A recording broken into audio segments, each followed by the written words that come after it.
This week, fighting fires from the air, on the grounds, and even on rails.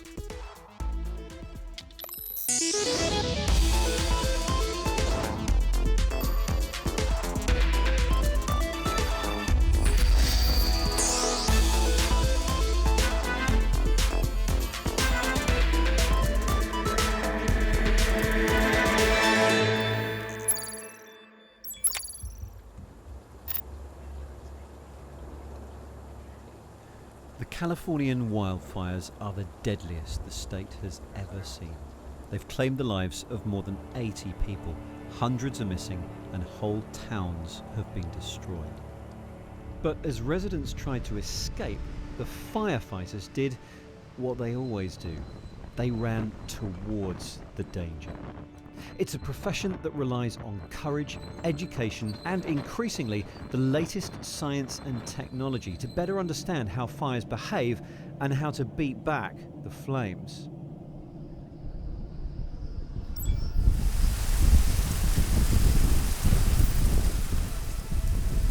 And if you want to be a firefighter, this is where you learn your craft. The International Fire Training Centre in Darlington, in the north of England. This is where brave firefighters come from around the world to learn the latest techniques in fighting all kinds of blazes. They can simulate a huge variety of fire scenarios here: oil rigs, industrial fires, that's an overturned fuel tanker, and they can simulate any size of aircraft from the smallest to the largest. That is an Airbus A380 and this is a Boeing 747. And it's not just about gearing up and grabbing the hose. Every fire is different and each needs to be treated intelligently to make sure you and the people you're trying to save have the best chance of survival. Wow.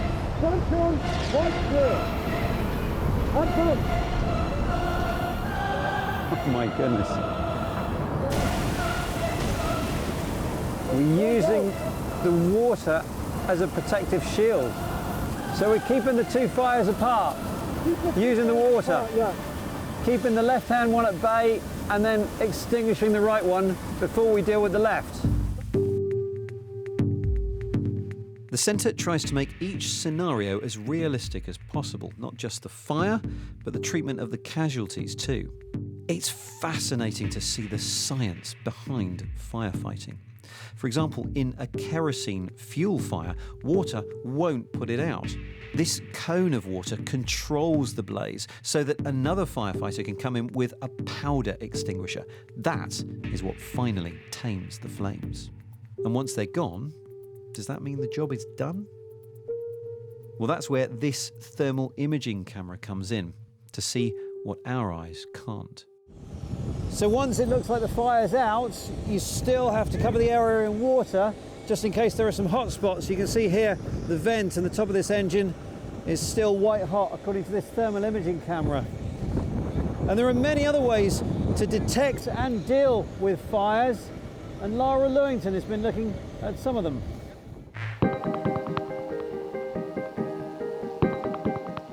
For the past 2 years, half of the UK's fire brigades have been deploying these drones.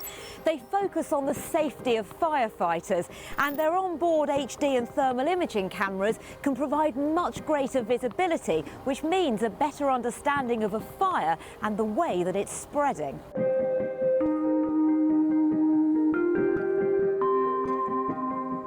Using a drone, we can get pretty much an instant overview of a whole fire in sort of less than 5 minutes, and start moving our machines and our firefighters around just like chess pieces, really, all controlled by sort of your drone footage. It also brings us a massive benefit as we can see fires as they're developing. The team here have also used them for rescues and searching for missing people in quarries or in water, the HD camera being able to clearly zoom in on a face up to half a mile away. But of course, when it comes to the spread of fires, what's happened recently in California is at the forefront of our minds. Well, the University of Westminster is researching a system that combines sensors on the ground and those in a drone. The aim, a solution for wildfires. These solar-powered prototype sensors are tracking carbon dioxide, carbon monoxide, oxygen, humidity, temperature, GPS and altitude. The aim is to combine them into one miniaturised, cost-effective version, which could be deployed en masse in areas susceptible to wildfires, providing immediate feedback.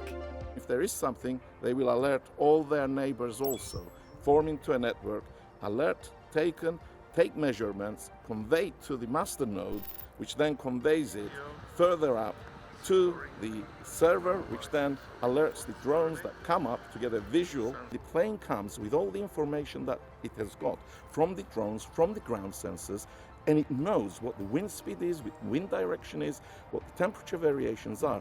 Comes over the fire, it knows where the fire is going to be when the plane rendezvous with that, and then it makes a release from the air, and then you've got the heavens opening with these lovely pellets flying in and hitting the target where the fire is. And you can fight fires day and night, 24 hours a day, with no visibility. Meanwhile, this is the Stinger. It can pierce through metal and pretty much any roof, dramatically blasting foam or water into the heart of a blaze. The quantity and force of that water is pretty incredible. This pumps 1,000 litres a minute, with an even more powerful jet to the side, capable of 4.5 times that. It also has an onboard thermal imaging camera to assist with that precision. Blackburn is currently the only UK fire service using this kit though. I'm told it costs around £600,000. But maybe as costs come down and all of this technology evolves, this next generation of firefighting will become the norm. That was Lara. And back at the International Fire Training Centre, I'm about to be shut inside a mock Boeing 747. See, when it comes to fire, sometimes it's not the one right in front of you that's the most dangerous. It's the one that's waiting to ignite. This is to demonstrate what happens when flammable vapours up high reach an ignition source. It's called a flashover, and it looks like this.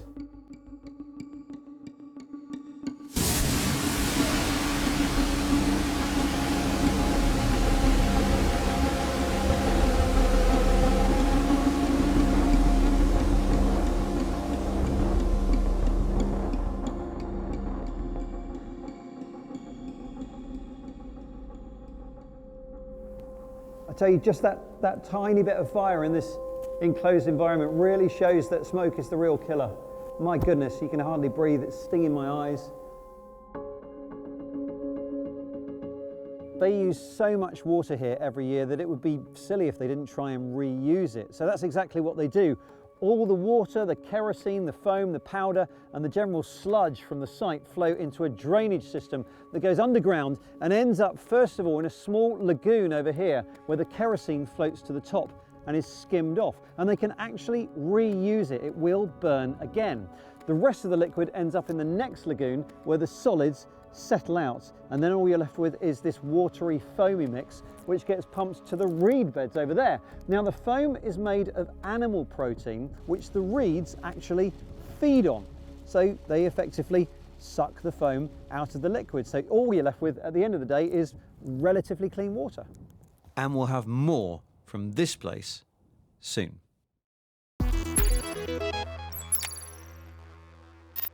Hello and welcome to the Week in Tech. It was the week that the price of Bitcoin hit lows not seen since 2017, leading to speculation on the cryptocurrency's future value. Uber announced it would make accessible cars available in 15 minutes or less to wheelchair users in 6 major cities after facing criticism of long wait times and limited availability. And Star Wars actor Mark Hamill teamed up with tech company Open Bionics to send a positive message to kids around the world living with limb differences. Remember, Luke lost his hand to Vader, but that didn't stop him from defeating the Empire. It was also the week that NASA finally decided where it's going to land its 2020 Mars rover. They hope it holds the clue to ancient life on the planet.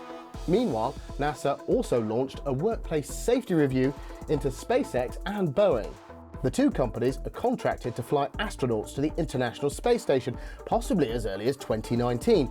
Sources close to the investigation say it comes after SpaceX founder Elon Musk was seen puffing marijuana on a podcast in September. And finally, you can never have enough Star Wars in the news. Forget the forest moon of Endor. Devon, England is where a local man has installed a 4.5-metre replica of the AT-ST Imperial Walker by a roadside, where he hoped it would become a tourist attraction. The local council weren't impressed and have ordered him to take it down.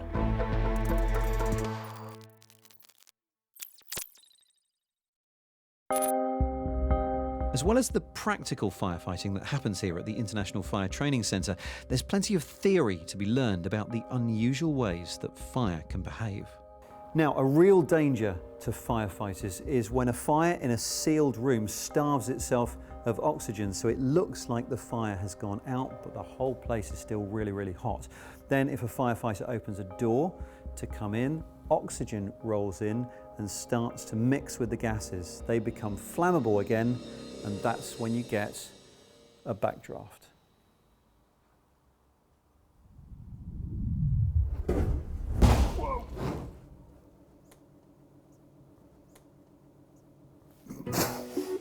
So, wouldn't it be good if firefighters could use technology to see what they're getting themselves into? And that's what Paul Carter has been looking at in Switzerland.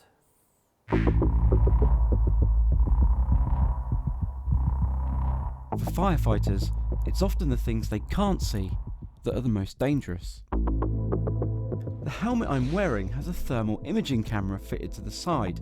What's unique is that it incorporates a small Google Glass style heads-up display. It's visible over one eye, giving firefighters thermal imaging without obscuring their normal vision. So I'm going to use it going into this very smoky room and see what I can see.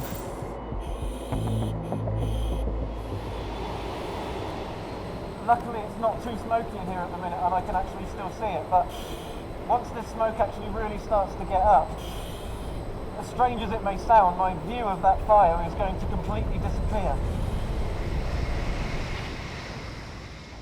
In a modern building there's a lot of synthetic materials.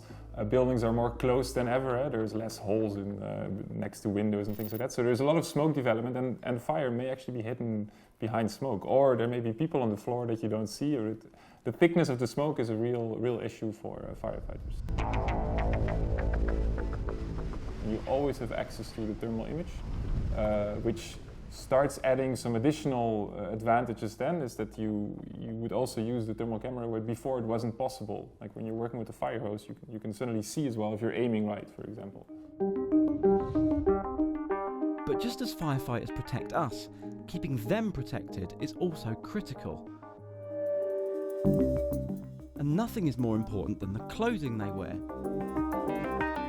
And one of the biggest issues with firefighters right now is that their gear prevents them from evacuating their own body heat. So lots of developments actually go in the direction of preventing heat stress for firefighters. Making their uniforms fireproof and heat resistant is a no-brainer, but doing so while making it flexible, breathable and light is a whole different challenge. At the DuPont European Technical Centre in Geneva, they've developed a material that can withstand extremely high temperatures. It's made of a material that bubbles when exposed to high heat, insulating the wearer. It has been proven that if your body temperature, the core temperature, raises above a certain level, you start doing the wrong decisions. It affects your brain function, and that's exactly what you do not want to have happen for a firefighter. Eventually, he would not realize when he is in extreme danger, or he would realize it too late. You can feel how raised the surfaces, these bubbles, for want of a better word, have kind of lifted off the fabric compared to the bit that hasn't been exposed to the fire. Naturally, these fabrics have to be vigorously tested and certified, And in the centre's own lab, they conduct a variety of burning tests to ensure the materials are robust. As a comparison, I looked at what happens when the same tests are conducted on regular cotton. The result was rather terrifying. Oh my goodness. I mean, it's completely on fire. Yes. It's burnt through. They've also developed a smart heat sensing glove that firefighters can use to detect the temperature of a surface or doors to help protect against backdrafts.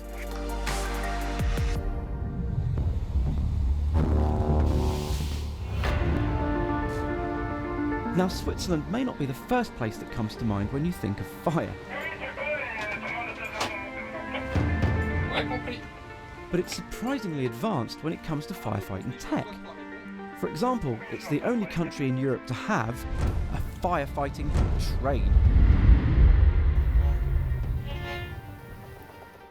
This cabin's actually pressurised, so in the event of a fire, this can be operated as a safe breathing environment. This bad boy is one of 16 in use across the country, and it's an absolute beast. It can be used for a wide variety of tasks, only some of them specifically related to firefighting. It can be used as a rescue vehicle for people or other trains. It can pick up derailed trains, and it can also simply be used to transport fire crews more quickly and directly than by road.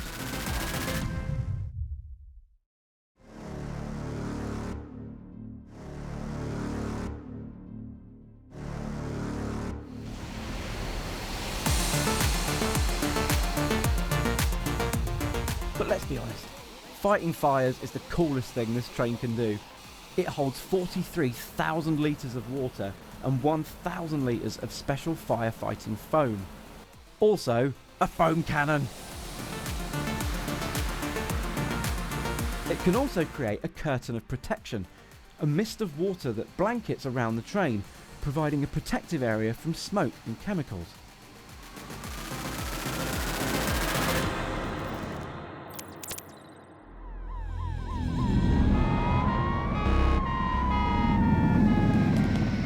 So far at the International Fire Training Centre, I've been learning how to physically deal with fires. But in large disasters, the coordinators are the ones who need to see the bigger picture and try and control the entire scenario. Looks like the passengers are already evacuating, so can we get a fire appliance to start extinguishing the fire over there? We really need to stop that fire from getting to the main body of the plane. This simulator allows me to take the role of incident commander. I've got crew commanders sat at each of these workstations. They're in charge of each fire appliance. My job is to make assessments and then call commands to them to try and deal with this fire, which already looks quite serious, I have to say. So the undercarriage is on fire. Is the undercarriage on fire? On fire, undercarriage on the port side, that's on fire. Oh! Oh wow, that was an explosion. Something tells me this plane's not going to be flying again anytime soon.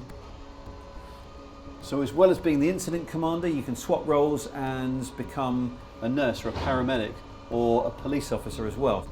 I can see how this can be a really intense experience, even though it is just a simulation, but you really have to have your wits about you to make sense of a very rapidly developing situation. Now, this is not the only kind of simulation used by first responders. Kat Hawkins has been looking at how virtual reality is being used to assess the aftermath of an emergency.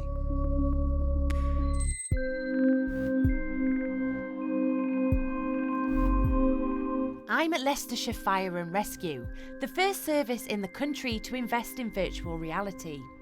Their hope is that money will be saved by replacing some of the expensive traditional training techniques with VR alternatives. I've seen the demo and the fire looks quite intense, so I don't think it's going to be what I'm used to when it comes to virtual reality, which is just having a nice time. Let's see. All the scenes in the training are scanned from the real world. For instance, this arson hotspot in Leicester is a good reference for investigators looking for clues. Is the inside of a destroyed smoke alarm. I just need to say, like, the environment is, like, I'm standing on ash. It feels very real. Teleportation. Oh my gosh, okay, there's a body down there. If you enjoy your training, you're going to get more out of it. It's already been proven, there's a study in the United States, that if you train in the virtual reality environment, the retention rate is 75%. Most of my talks I do on road safety are PowerPoint, retention rate 5%. You know, so you can see why we're looking at this, because our training is going to be enhanced so much. And if you want to skip 10 seconds forward, you can do it on the controller. You can just skip forward, and so you can fast forward the fire. You remember from the scene you saw a minute ago, that TV monitor was completely melted. You can see how it physically affects things that it's not even burning yet. Yes. Then the idea is, obviously, as this stops, we didn't show the people putting out the fire, but you get the ability straight away to go dive back in the scene, and now you're in that same burn scene. Yeah, seeing the impact of that fire is pretty remarkable. It moves quickly. It's an immersive experience, and the ability to, hold objects, to photograph them, to mark them. We don't often see the initial development of a fire, and so there's, for fire behaviour and how a fire developed in a fire scene, it's useful from that angle as well, really. From a forensic perspective and training of new people in this field, I think it'll be invaluable. Part of the reason this experience feels so intense is the realism behind it. For Leicestershire Fire and Rescue, this was important, that they move away from gamification and into real life. They've been working with a company called River to make this happen. The scenes are created using photogrammetry, both cameras and lasers photographing real-life 360-degree scenarios up to thousands of times. We've seen how fire services are using virtual reality, but what about other first responders? Here at the Defence Science and Technology Laboratory, they're hard at work on how police might use virtual reality in their training. Number 7 Ferguson House. Caller reports sounds of a violent disturbance. Oh, Female wow. screaming. I can see some feet already. So I don't think that people would expect to put the police and virtual reality together. Why is it so important that the police are interacting with technology in this way? You can replicate one-off events. So a one-off event, which could be a dangerous or hazardous environment, you can actually recreate as a one-off, and people would never ever get the opportunity to rehearse that. But in VR we can, so we can give them that vehicle, we can give them that opportunity to do a one-off scenario and do it safely. Here we go. Oh my gosh! Okay, I'm going to see if this woman is alive. She's obviously taken some pills. There's a heartbeat here. I can definitely see already how it could be used to, in the way that a lot of games are really, to open up your mind to possibilities around crime, why people may have committed criminal activities. Those kind of questions are definitely there already. Yeah. That was more enjoyable than the fire one, I think, which perhaps shouldn't be my takeaway, but I am like, oh, I could go back into that world, whereas the fire scene, I just wanted to get out.